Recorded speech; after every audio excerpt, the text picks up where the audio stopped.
شروع اللہ کے پاک اور ببرکت نام سے جو بڑا مہربان نہایت رحم کرنے والا ہے۔ بالوں کے منہ تھوڑے تھوڑے کینچی سے کاٹتے رہنے سے بال لمبے ہو جاتے ہیں۔ کالا نمک سر پر لگانے سے جوئیں مر جاتی ہیں۔ اگر نیند اچھی نہ آتی ہو تو لیمو گرم کر کے چاٹ لیا کرو۔ اگر ڈپریشن کا مسئلہ ہو تو کچا سیب کھا لیا کرو۔ تازہ روٹی کھانے سے پیٹ کی چربی کم ہو جاتی ہے۔ دہی میں چنے ڈال کر کھانے سے چہرے کی خشکی دور ہو جاتی ہے۔ اگر دل کے وال بند ہو تو ریچھ کا گوشت کھلاؤ۔ دماغی کینسر کا مسئلہ ہو تو اونٹ کے گوشت کا سوپ بنا کر پیا کرو۔ بطخ کا گوشت کھاؤ، بڑھاپا گھر میں دیر سے آئے گا۔ سورج غروب ہونے کے بعد کھانا کھانے سے صحت اچھی ہوتی ہے۔ انڈے کی سفیدی نہار منہ کھانے سے شوگر نہیں ہوتی۔ چقندر دہی کے ساتھ کھانے سے دل کو طاقت ملتی ہے۔ اگر نمونیا بخار ہو جائے تو توری اور شلجم کا سالن بنا کر کھاؤ۔ گھر کے بڑے دروازے کے پیچھے کوڑا رکھنے سے گھر میں شیطان داخل ہو جاتی ہیں۔ دوپہر کے وقت درخت کے نیچے پیشاب کرنے سے سایہ ہو جاتا ہے۔ بیری کے درخت کو آگ لگانے سے سر درد کا مسئلہ ہو سکتا ہے۔ کھجور کا درخت جلانے سے گنج پن ہو جاتا ہے۔ رات کو خوشبو لگا کر سونے سے عمر کم ہوتی ہے۔ چنے کی دال چبانے سے رنگ نکھرتا ہے۔ بھینس کا دودھ گرم کر کے اس میں کھجور ڈال کر کھانے سے قد لمبا ہوتا ہے۔ ماتھے پر بادام کا تیل لگانے سے سر درد اتر جاتا ہے۔ بغیر ٹھنڈا کیے آم کھانے سے جسم پر پھوڑے اور پھنسیاں اور نظر کمزور ہو جاتی ہے۔ روٹی کھانے میں جلدی کرنے سے پیٹ کی بیماریاں جنم لیتی ہیں۔ گرم پانی پینے سے جوانی دیر تک رہتی ہے۔ زیادہ ٹھنڈی چیزیں کھانے سے بڑھاپا جلدی آتا ہے۔ نہار منہ کھجور کھانے سے نفسانی کمزوری دور ہوتی ہے۔ رزق حلال کھانے سے نیک اولاد پیدا ہوتی ہے۔ دہی کھانے سے دماغ کے ان حصوں کو طاقت ملتی ہے جو پریشانی اور تکلیف محسوس کرتے ہیں۔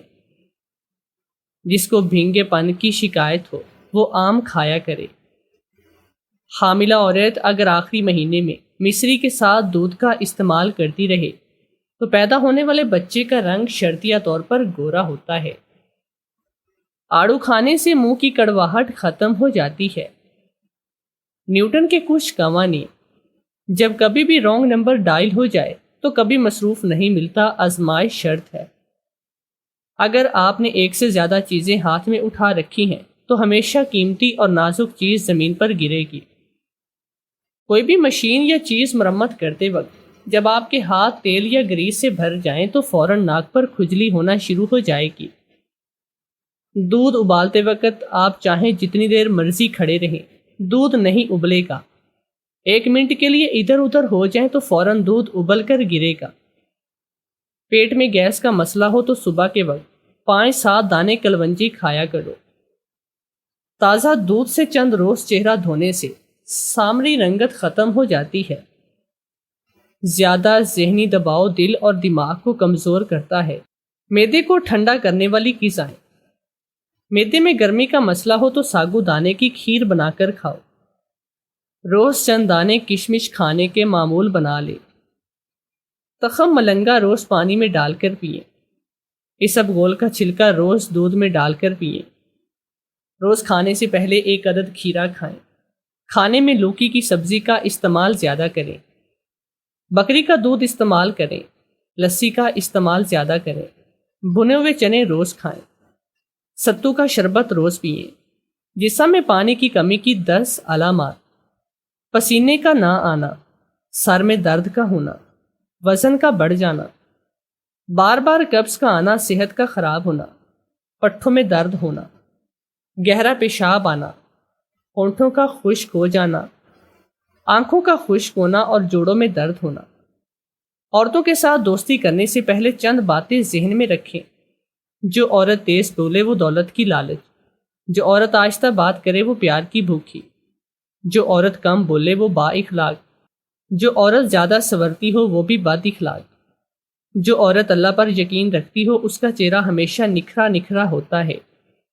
قرآن مجید کی صورتیں اور ان کی فضیلت۔ سورہ فاتحہ کی تلاوت اللہ تعالیٰ کے غضب سے بچاتی ہے۔ سورہ یاسین کی تلاوت قیامت کے دن پیاس سے بچائے گی۔ سورۃ اخلاص کی تلاوت منافقت سے بچاتی ہے۔ سورۃ کافرون کی تلاوت موت کے وقت کفر سے بچاتی ہے۔ سورۃ فلق کی تلاوت حادثوں سے بچاتی ہے۔ سورہ والناس وسوسوں سے بچاتی ہے۔ سورہ ملک عذاب قبر سے بچاتی ہے۔ سورہ واقعہ فکر و فاقہ سے بچاتی ہے۔ سورہ کوثر کی تلاوت دشمنوں کی دشمنی سے بچاتی ہے۔ اور سورہ مزمل زیارت نبوی کے لیے۔ اماں نے بھائی کے مرنے کے بعد بھابھی کا نکاح زبردستی ایک خواجہ سرا سے کروا دیا تھا، مگر شادی کے کچھ ماہ کے بعد ہی میری بانجھ بھابھی امید سے ہو گئی تو میری ساس مجھے کہنے لگی کہ میری بیٹی بھی بانجھ ہے، اپنی بھابھی کے شوہر سے تو کہو کہ وہ میری بیٹی کو اپنی بیوی بنا لے۔ میں نے اس خواجہ سرا سے بات کی تو کہنے لگا کہ میں تمہاری نند سے شادی تو کر لوں مگر بدلے میں مجھے تم سے ایک کام ہے۔ اس کی شرط یہ تھی کہ میں اپنی بھابھی اور نند، میں اس وقت اپنے سسرال میں تھی جب اماں نے مجھے کال کی اور کہنے لگی کہ تم جلدی سے آ جاؤ، کچھ ہی دیر میں تمہاری بھابھی کا نکاح کرنے والی ہوں۔ اماں کی کال اور اماں کی یہ بات سن کر تو میں ششدر رہ گئی۔ میں نے کہا ماں آپ کیا کہہ رہی ہیں؟ بھابھی کی شادی؟ ابھی بھائی کو مرے عرصہ ہی کتنا ہوا ہے جو وہ دوسری شادی کرنے لگی ہیں؟ تو اماں کہنے لگی وہ نہیں کر رہی، میں کروا رہی ہوں، بس تم جلدی سے آ جاؤ۔ اماں نے میری کوئی بات سنے بغیر ہی فون بند کر دیا تو میں جلدی سے کپڑے بدل کر تیار ہو کر بھاگ کر ماں کی طرف چلی گئی۔ میں نے اپنے سسرال میں کسی کو بھی نہیں بتایا کہ میں اپنی بھابھی کی شادی پر جا رہی ہوں، ورنہ وہ لوگ اعتراض کرتے اور اماں نے بھی مجھے اکیلے آنے کی ہی تاکید کی۔ جب میں گھر پہنچی تو دیکھا کہ اماں بھابھی کو زبردستی تیار کروا رہی ہیں، مگر وہ نہیں ہو رہی اور بار بار اماں کے آگے ہاتھ جوڑ کر کہہ رہی ہیں کہ ماں جی مجھ پر یہ ظلم مت کرو، میں اس گھر کو رات کو چھوڑ کر کہیں نہیں جانا چاہتی۔ مگر اماں اسے زبردستی دلہن والا لباس پہنا رہی تھی۔ مجھے آتا دیکھ کر اماں کہنے لگی کہ لو تم اب اسے تیار کرو اور باہر لے آؤ، کچھ ہی دیر میں سب لوگ آتے ہوں گے۔ اماں کے جاتے ہی بھابھی میرے آگے ہاتھ جوڑ کر کہنے لگی کہ مجھے بچا لو، میں زبردستی کے نکاح کو نہیں کرنا چاہتی، ابھی میرے شوہر کو گئے عرصہ ہی کتنا ہوا ہے، سب لوگ طرح طرح کی باتیں بنائیں گے، پلیز اماں کو سمجھاؤ۔ کہہ تو میں بھی ٹھیک رہی تھی، ابھی بھائی کی وفات کو 5 مہینے ہوئے تھے اور بھابھی نے ابھی اپنی عدت ختم ہی کی تھی کہ اماں کو اس کے رشتے کی فکر لگ گئی اور اس نے اتنی جلدی رشتہ ڈھونڈ میں لیا تھا۔ میں نے تو اماں کو کہا بھی تھا کہ وہ بھابھی کو ہمیشہ اپنے پاس رکھے تاکہ اماں کی تنہائی کا مداوع ہو، لیکن ماں کو جانے کیا سوچی کہ آج اس کی شادی کروا رہی تھی اور وہ بھی زبردستی۔ میں نے اسے کہا کہ میں تمہارے لیے کچھ نہیں کر سکتی کیونکہ تم جانتی ہو اماں کسی کی نہیں سنتی، تو بہتر یہی ہے کہ تم جلدی سے تیار ہو جاؤ۔ اسے تیار ہونے کا کہہ کر میں باہر اماں کے پاس آ گئی اور پوچھا کہ ماں یہ تو بتا دو کہ تم اس کی شادی کس سے کر رہی ہو؟ اتنی ایمرجنسی میں کون اسے شادی کرنے پر راضی ہو گیا؟ مجھے کچھ تو بتاؤ۔ اماں کہنے لگی کہ تم گلو کو جانتی ہو نا، وہ میرے بھائی کا ایک بہت ہی اچھا دوست تھا اور اکثر ہمارے گھر آتا، چونکہ وہ خواجہ سرا تھا اس لیے ہمیں بھائی کے اسے گھر لانے پر کوئی اعتراض نہیں تھا۔ میں یہ سن کر چونک گئی۔ اماں کو کہاں تمہارا دماغ تو خراب نہیں ہو گیا؟ تم اس اچھی لڑکی کی ایک خواجہ سرا سے شادی کروانے جا رہی ہو؟ اماں مجھے کہنے لگی کہ تم چپ کرو، جو میں جانتی ہوں اور جو میں کرنا چاہتی ہوں وہ تم کبھی سمجھ نہیں پاؤ گی، تو میرے معاملے میں مداخلت مت کیا کرو۔ جانے اماں کو کیا ہو گیا تھا، وہ کسی کی سن بھی نہ رہی تھی۔ مانتی ہوں کہ اسے بھابھی شروع سے ہی کچھ خاص پسند نہیں تھی اور بھائی کی وفات کے بعد تو اماں کا رویہ اس سے مزید سخت ہوتا گیا، مگر یہ تو ظلم کی انتہا تھی کہ وہ ایک لڑکی کی شادی ایک خواجہ سرا سے کروا دے۔ میں اماں کو اس ظلم سے روکنا چاہتی تھی مگر نہیں روک پائی۔ تھوڑی دیر میں گلو اپنے دوستوں اور مولوی کے ساتھ آ گیا اور یوں اماں نے بھابھی کا نکاح زبردستی اسے کر دیا، مگر وہ بیچاری تو آخری وقت تک انکار کرتی رہی، مگر اماں کی زبردستی کے آگے اس کی ایک نہ چلی اور اسے ہاں بھی کرنی پڑی۔ بھابھی کو رخصت کرنے کے بعد میں اپنے سسرال آ گئی۔ میں ابھی انہیں یہ بات نہیں بتانا چاہتی تھی اور کسی مناسب موقع کا انتظار کر رہی تھی، مگر جانے میری ساس کو کیسے پتہ چل گیا کہ 2 دن کے بعد ہی وہ مجھ سے پوچھ رہی تھی کہ تمہیں تمہاری بھابھی کا نکاح ہو گیا ہے۔ تو میرے پاس اور کوئی چارہ نہیں رہا میں اسے بتا دوں۔ ہاں ایسا ہوا ہے، میں نے تو اسے خبر کو چھپانے کی بہت کوشش کی، کیونکہ جس کو بھی پتہ چلتا کہ میری بھابھی کا نکاح ایک ہجڑے سے ہوا ہے تو وہ ہمارے خاندان کا مذاق اڑاتا، مگر جانے اماں کو یہ بات کیوں نہیں سمجھ آئی تو انہوں نے اس کو اسی ہجڑے کے ساتھ رخصت کر دیا۔ میری ساس مجھے مبارکباد دیتے ہوئے کہنے لگی، چلو اچھا ہے تمہاری بھابھی بھی اپنے گھر کی ہوئی، ویسے بھی وہ جوان عورت تھی، اس کی دوسری شادی ہو جانی تھی۔ میری بھابھی رخصت ہو کر اسی شہر میں تھی، مگر میری ہمت نہ ہوئی کہ میں جا کر اسے ملوں، کیونکہ میرے خیال میں اماں کے ساتھ ساتھ میں بھی قصوروار تھی کہ میں نے اسے بچانے کی کوشش نہ کی۔ اس لیے میں ایک دن اماں کے پاس گئی تاکہ اسے بھابھی کی خیریت تو دریافت کر لو۔ تو میں کہنے لگی کہ میں نے تو جب سے رخصت کیا ہے تب سے اس کی خیر خبر دینی چھوڑ دی، مجھے کیا پتا کہ وہ کس حال میں ہے اور کس حال میں نہیں۔ میں اپنی بھابھی کے لیے بہت پریشان ہو گئی تھی۔ میں نے اماں سے تو باتوں میں گلو کا ایڈریس لیا، اور اگلے دن جب میری ساس اپنے کمرے میں سو رہی تھی میں چوری چوری گھر سے باہر نکل آئی اور بھابھی کے گھر پر چلی گئی۔ وہ مجھے دیکھ کر کافی حیران ہوئی، بلکہ مجھے تو ایسا لگا کہ وہ شاکڈ رہ گئی، شاید اس کو امید نہ تھی کہ میں یہاں پر آؤں گی۔ مجھے لگا تھا کہ میری بھابھی تو بہت ہی برے حال میں ہوگی، وہ مجھے روتی ہوئی ملے گی، مگر اس کے برعکس وہ تو بہت خوش اور حش بشاش تھی۔ اس نے اپنے ہاتھوں سے میرے لیے چائے اور باقی لوازمات کا انتظام کیا تھا۔ تھوڑی دیر میں اس کا شوہر بھی گھر آ گیا تو میں نے غور سے ان دونوں کو دیکھا تو وہ ایک نارمل کپل کی طرح ہی آپس میں بات کر رہے تھے، اور کہیں سے بھی نہیں لگ رہا تھا کہ وہ دونوں اس شادی سے ناخوش ہیں۔ میں نے دھیان سے بھابھی کے لباس کو دیکھا تو میری حیرانی زیادہ بڑھی، کیونکہ بھابھی نے تو نہایت ہی شاندار قسم کے کپڑے پہنے تھے، اور اس کے ہر انداز سے جھلک رہا تھا کہ اس کا شوہر اپنی ساری کمائی جیسے اسی پر خرچ کر دیتا ہے، اور یہی بات میرے لیے حیرانی کا باعث تھی کہ اس کا خواجہ سرا شوہر گلو تو کسی کام کا نہیں۔ پہلے جب میرا بھائی زندہ ہوتا تو وہ اس کے خرچے پر پڑا رہتا، اور بھائی کے مرنے کے بعد تو اس کے بہت ہی برے حال تھے۔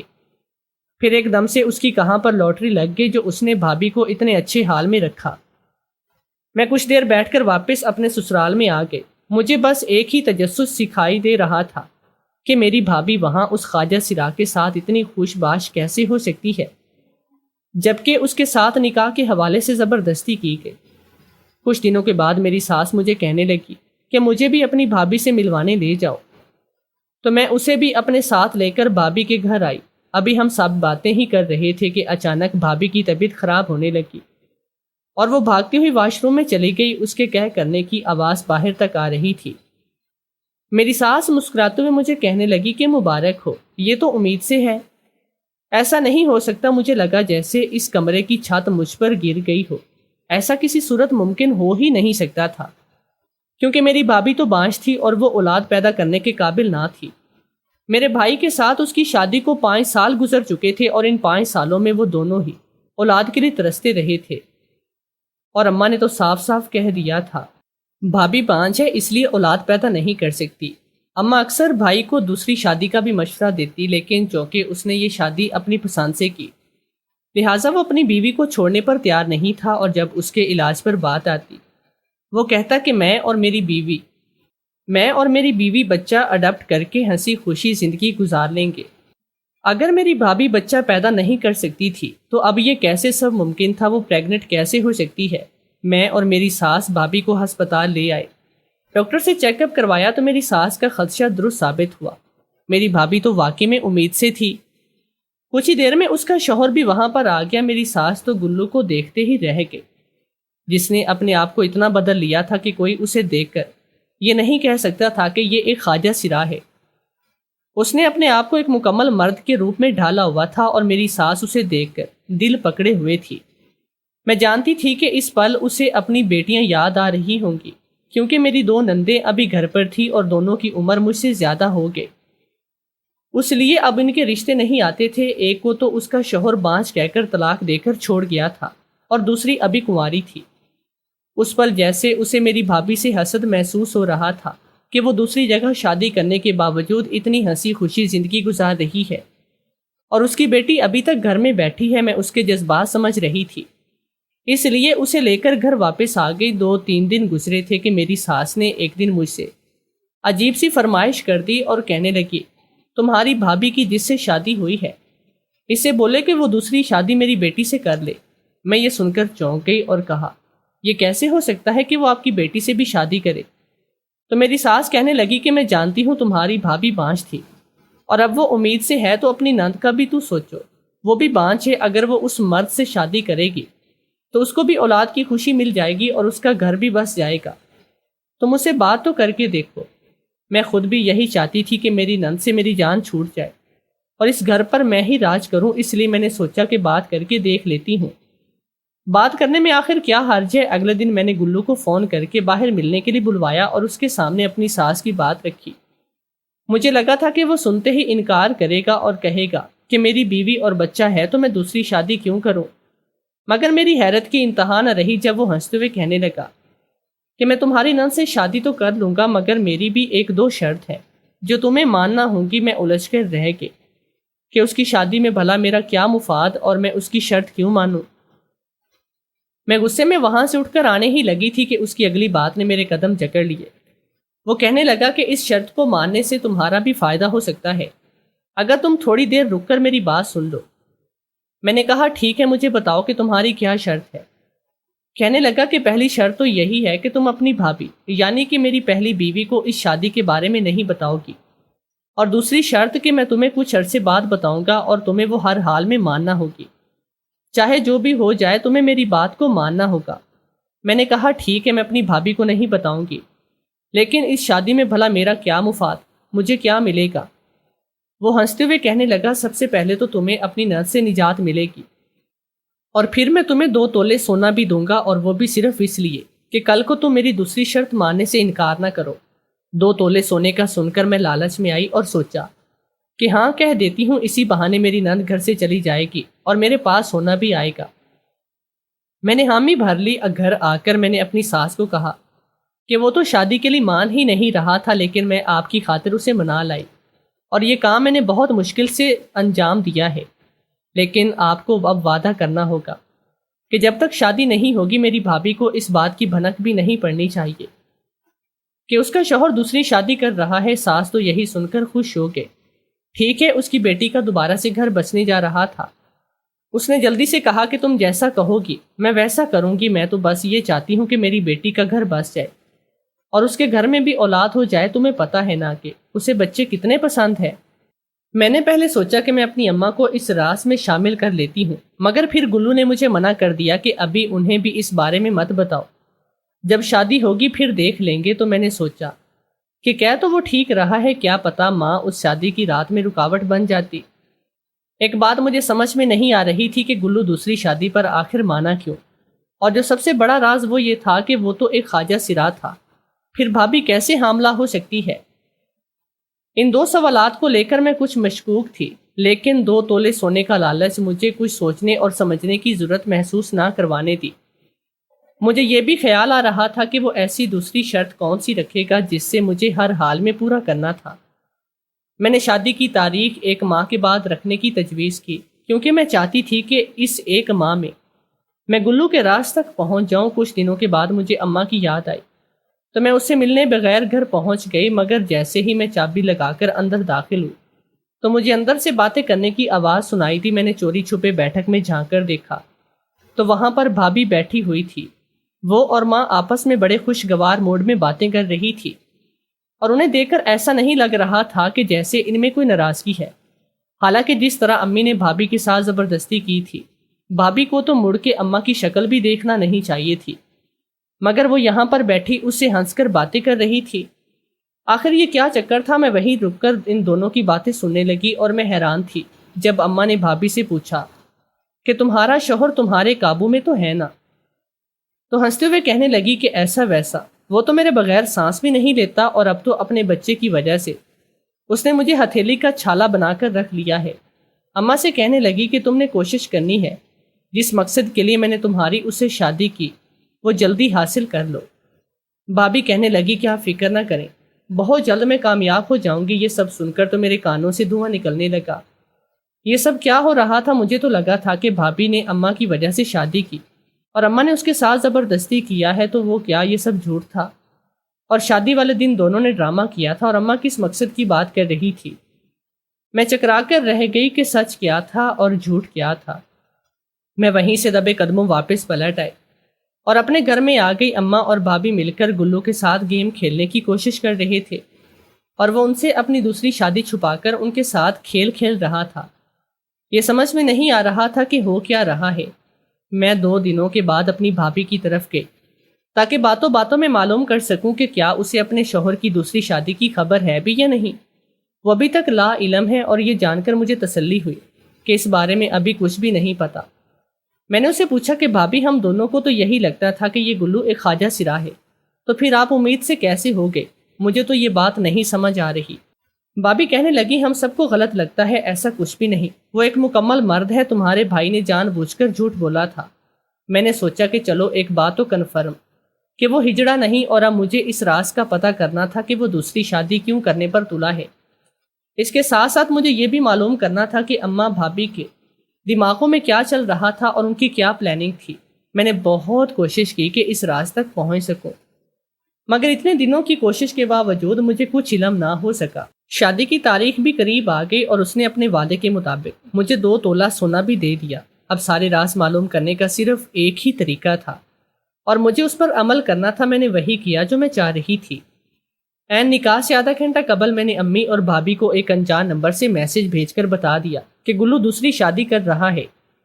جیسا میں نے سوچا تھا بالکل ویسا ہوا۔ نکاح کے وقت اماں اور بھابھی نے آ کر بول دیا کہ بھابھی نے تو ہر طرف شور مچانا شروع کیا کہ میرا شوہر ہے اور میری اجازت کے بغیر دوسری شادی کیسے کر رہا ہے۔ اماں نے بھی گلو کو باتیں سنانا شروع کی۔ میری ساس اور گلو کو سمجھ میں نہیں آ رہا تھا کہ آخر ان دونوں کو کس نے خبر دی۔ یہ بات صرف میں ہی جانتی تھی کہ میں نے ایسا کیا۔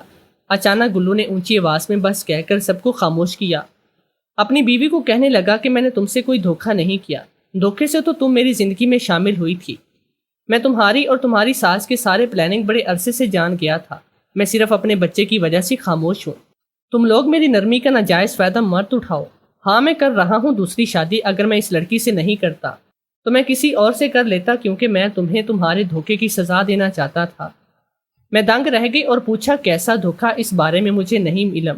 تو وہ کہنے لگا کہ اپنی ماں اور بھابھی سے پوچھو کیا گیم کھیلتی ہیں انہوں نے میرے ساتھ۔ اماں کو تو وہ حال تھا کہ کاٹو تو بدن میں لہو نہیں۔ بھابھی کے چہرے کی رنگت اڑ گئی اور اماں کا حال بھی مختلف نہیں تھا۔ وہ دونوں ضرور کچھ چھپا رہی تھی۔ گلو کہنے لگا کہ یہ دونوں کیا بتائیں گے؟ یہ تو منہ چھپا رہی ہے۔ میں تمہیں بتاتا ہوں کہ ساری بات کیا ہے۔ تمہارے بھائی نے مجھے اس لیے تم لوگوں کی نظروں میں خواجہ سرا کہا کہ میں بہت امیر تھا اور اسے ڈر تھا کہ کہیں میری دولت دیکھ کر اس کی بیوی اسے چھوڑ کر نہ چلی جائے۔ تمہارے بھائی کی وفات کے بعد تمہاری ماں کو جب پتا چلا کہ میں کوئی خواجہ سرا نہیں اور میرے پاس کروڑوں کی جائیداد ہے، تو یہ اور تمہاری بھابھی دونوں لالچ میں آئی۔ تمہاری ماں نے مجھے کہا کہ میں اپنی بہو کو کسی اور شخص کے ساتھ رخصت ہوتے نہیں دیکھ سکتی، اور یہ بالکل شادی پہ راضی نہیں ہے۔ اسے شادی کے بعد تم نے ہی پیار سے منانا ہے۔ تو میں نے اس کی بات پر یقین کیا اور تمہاری بھابھی سے شادی کی، یہاں تک کہ میں نے نکاح پر حق مہر بھی اپنا گھر اس کے نام کر دیا۔ مگر یہ دونوں ساس بہو تو میری پوری پراپرٹی ہتھیانے کے چکر میں تھی۔ اس لیے تمہاری ماں نے اسے کہا کہ وہ مجھے روز دوائیوں کے نشے کے زیر اثر رکھا کرے تاکہ میں پراپرٹی کے کاغذات پر آسانی سے دستخط کر دوں۔ مگر اتفاق سے ایک دن میں نے ان دونوں کی پلاننگ سن لی تو مجھ پر ساری حقیقت عیاں ہو گئی۔ یہ دونوں ملی ہوئی تھی اور ان دونوں کا ہی یہ سارا ڈرامہ تھا۔ میں اسے سزا دینا چاہتا تھا، مگر اسی دوران مجھے پتا چلا کہ یہ میرے بچے کی ماں بننے والی ہیں، تو میں نے اسے چھوڑا نہیں۔ میں نے دوسری شادی کا فیصلہ تو بہت ہی پہلے کر لیا تھا، تمہاری نند کے رشتہ دینے سے قبل ہی، کیونکہ میں اس دھوکے بعد لالچی عورت کے ساتھ مزید رہنا بھی نہیں چاہتا، جس کو مجھ سے نہیں بلکہ میری دولت سے پیار تھا۔ اور یہ سب سن کر تو میں شرمندہ ہو کر رہ گئی۔ میری ماں اور بھابھی نے یہ کیا کیا؟ میں نے کہا کہ اب تم کیا میری نند سے شادی کرو گے؟ وہ کہنے لگا میں ضرور کروں گا۔ میں کیوں نہیں کروں گا؟ اس نے میری نند سے شادی کی۔ تو اماں اور بھابھی دیکھتی رہ گئی اور کچھ نہ کر سکی۔ میں نے اپنی نند کو رخصت کرتے وقت ایک ہی بات کہی کہ تم اب میری بھابھی جیسی مت بننا، ورنہ یہ نہ ہو کہ تم پر بھی سوتن لے آئے۔ مجھے امید تھی کہ میری نند اب کی بار اپنا گھر بسا کر رہے گی۔